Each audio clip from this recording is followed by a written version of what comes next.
This nonsensical palaver over whether or not Donald Trump was presidential when he addressed Congress, of course, is a complete distraction. It's a distraction from the essence, the content, the substance of the speech itself.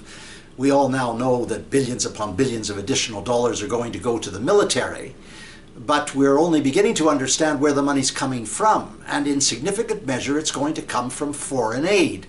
And that is, in international terms, a potential disaster. Let me give you an example.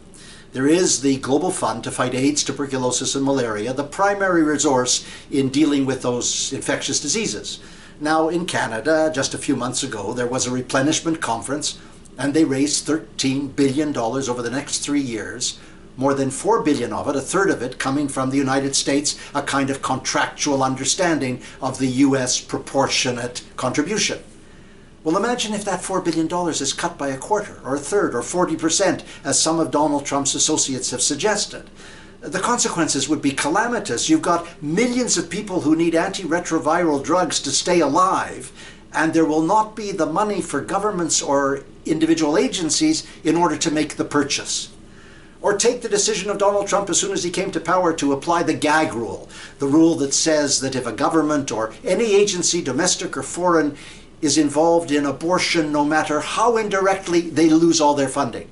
And that means family planning and contraception and the sexual and reproductive rights of women. It all goes out the window, and the loss is $600 million. Now, other governments, good governments, are scrambling to make up that deficit. So Norway, Denmark, Sweden, Holland, Canada, they've all chipped in, and they've now raised $200 million. But they'll never get to the $600 million. You can't compensate for the American resources in that fashion. Or what about Haiti? Haiti now has launched an appeal through the United Nations for $200 million to compensate the families of the victims who died of cholera.